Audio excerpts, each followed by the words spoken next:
प्रिय विद्यार्थियों, आज हम ऐसे फंक्शनों का एनवेलप निकालेंगे जिनमें दो पैरामीटर हो। पहले जो किया था अपन ने उसमें एक ही पैरामीटर था, प्राचल एक ही था, और अब ऐसे सवाल करेंगे जिसमें पैरामीटर दो। Envelope with two parameter. Function F X Y A B is equal to 0 where A and B are two parameter. और इनके साथ अपने को ये भी दिया हुआ होगा कि this parameter A and B are connected by a function. तो सबसे पहले पहला सवाल, ये सवाल अपने को दे रखा है X upon A plus Y upon B is equal to 1। इसका एनवेलप निकालना है। और ये जो पैरामीटर दो हैं A and B, these are connected by this relation A की पावर एन प्लस बी की power N is equal to C की पावर एन।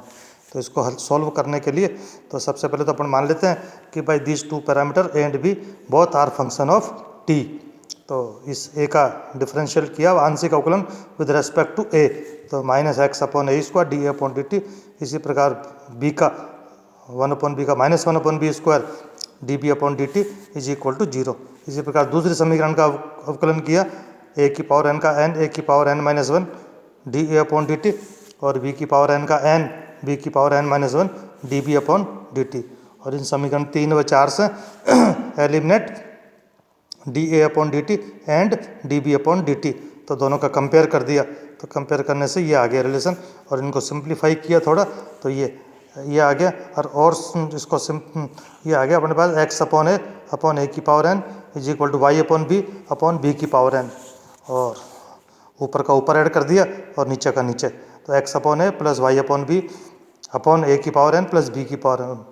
और इसका यूजिंग 1 एंड 2, ऊपर का मान 1 और नीचे का मान सी की पावर एन। अब ये फर्स्ट एंड 4 इससे निकाल लिया ए का मान, और सेकंड एंड 4 इससे निकाल लिया बी का मान। और ये ए और बी का मान जो रिलेशन था उसके अंदर पुट कर दिया 2 में, A and B, put value of A and B in equation 2। तो ये वैल्यूज पुट करने के बाद में अब हम देख रहे हैं कि इसके अंदर पैरामीटर ए और बी दोनों एलिमिनेट हो गए।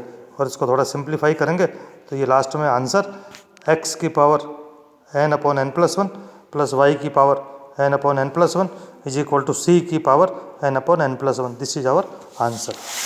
नेक्स्ट सवाल, X upon A plus Y upon B is equal to 1, वही where A and B are two parameter, और these two parameter A and B are connected by this relation A की power M plus B की power N is equal to C की power M plus N. और वही इन दोनों का आंशिक अवकलन किया। पहले तो मान लिया both A and B are function of T. तो इक्वेशन 1 से 1 अपॉन ए का derivative minus 1 upon A square, A का D A upon D T. इसी प्रकार 1 अपॉन बी का माइनस 1 अपॉन बी स्क्वायर, और बी का D B upon D T. और दूसरे जो रिलेशन था उसका सबसे पहले तो लॉग लिया, तो लॉग लेंगे लेफ्ट राइट दोनों तरफ। तो M log A plus N log B is equal to M plus N log C. और फिर इसका डिफरेंशिएट कर दिया वही विद रिस्पेक्ट टू टी। तो एम लॉग ए का 1 अपॉन ए का D A upon D T, plus N log B का 1 अपॉन बी का D B upon D T, और प्लस ये कांस्टेंट का 0। और फिर वही कंपेयर कर दिया D A upon D T and D B upon D T के मानों को। तो ये कंपेयर करने से ये आया। और इसको थोड़ा हल करेंगे तो ये X upon A upon M is equal to Y upon B upon M N. और इसका ऊपर को ऊपर जोड़ दिया और इनको नीचे का नीचे जोड़ दिया। तो ऊपर वाली वैल्यू 1 और नीचे वाली वैल्यू ऐसे की ऐसे रख दी। फिर वही फर्स्ट एंड फोर्थ इससे निकाल लिया ए का मान, और सेकंड एंड 4 इससे निकाल लिया बी का मान, और बी का मान इक्वेशन 2 में। तो ये ए और बी का मान पुट करने पर जब हम देख रहे हैं कि कांस्टेंट जो है वो ए और बी दोनों एलिमिनेट हो गए। और इनको थोड़ा सिंप्लीफाई करेंगे तो सिंप्लीफाई करने पर एम प्लस एन की power M plus N, X की पावर एन प्लस वाई की power N is equal to C की पावर एम प्लस एन, और एम की पावर एन प्लस एन की power N. This is our answer. इसी तरह next सवाल, ये अपने को वो दे रखा है root X upon A plus root Y upon B is equal to 1, और ये रिलेशन दे रखा है A B is equal to C square. तो इन दोनों का वही अपने को एनवेलप निकालना है। तो एनवेलप निकालने के लिए सबसे पहले वही फर्स्ट का डेरिवेटिव कर दिया। पहले तो मान लिया ए और बी दोनों टी के फंक्शन है, तो टी के सापेक्ष दोनों का अवकलन कर दिया। और फिर सेकंड रिलेशन में दोनों का लॉग ले लिया, लॉग लेने के बाद फिर अवकलन, और फिर वही गुणांकों की तुलना।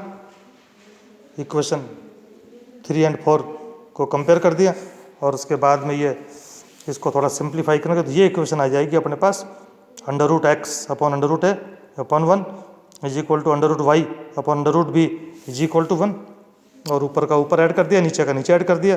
यूजिंग 1 तो ऊपर वाले की वैल्यू 1 और नीचे 1 + 1 इज इक्वल टू 2 और फिर वही फर्स्ट एंड 4 इससे निकाल लिया a का मान और सेकंड एंड 4 इससे निकाल लिया b का मान और ये a और b के मान जो है वो समीकरण 2 में पुट कर दिए और पुट करने के बाद इसमें देख रहे हैं कि हम इसमें वो कांस्टेंट नहीं है तो ये a का मान 4x और ये b का मान 4y is equal to c square तो ये हो गया 16xy is equal to c square. This is our answer. Similarly next सवाल वही x square upon a square plus y square upon b square is equal to 1 और दो प्रतिबंध दे रखे हैं a plus B is equal to c और दूसरा a square plus b square is equal to c square. तो सबसे पहले पहला पार्ट और फर्स्ट पार्ट जब करेंगे तो वही इसका डेरिवेटिव कर दिया और वही दूसरे का डेरिवेटिव कर दिया, दोनों को कंपेयर कर दिया और कंपेयर करने से ये समीकरण बन गई और इसमें ऊपर का ऊपर जोड़ दिया, नीचे का नीचे जोड़ दिया। यूजिंग 1 एंड 2 इसकी वैल्यू 1 और नीचे वाला ऐसे कैसे और वही फर्स्ट एंड लास्ट से निकाल लिया a का मान और सेकंड एंड लास्ट से b का मान और a और b दोनों के मान वही समीकरण 2 में रखने पर ये इसमें देख रहे हैं कि भाई लास्ट में a और b दोनों नहीं है तो आवर आंसर इज x की पावर 2/3 प्लस y की power 2/3 is equal to c की पावर 2/3। इसी प्रकार इसका b पार्ट में ये A B is equal to C square तो वही सेम वही दोनों का डेरिवेटिव कर दिया फर्स्ट और सेकंड का और वही कंपेयर कर दिया और कंपेयर करने के बाद में कुछ थोड़ा इसको सिंप्लीफाई किया तो ये आ गया। इसमें वही सेम ऊपर का ऊपर ऐड कर दिया और नीचे का नीचे ऐड कर दिया और फर्स्ट एंड लास्ट से ए का मान और सेकंड एंड लास्ट से बी का मान और ए और बी का मान वही समीकरण 2 में रखने पर we get answer 2xy is equal to C square. और सिमिलरली ये तीसरा part a square plus B square is equal to C square तो इसमें वही दोनों का डेरिवेटिव कर दिया और फिर कंपेयर कर दिया और कंपेयर करने के बाद में ये आ गया। कंपेयर को थोड़ा सिंप्लीफाई किया, कुछ कट गए, फिर ऊपर का ऊपर ऐड कर दिया और नीचे का नीचे ऐड कर दिया और फर्स्ट एंड लास्ट से a का मान और सेकंड एंड लास्ट से b का मान और ये a और b का मान वही समीकरण 2 में रखने पर we get this is our answer.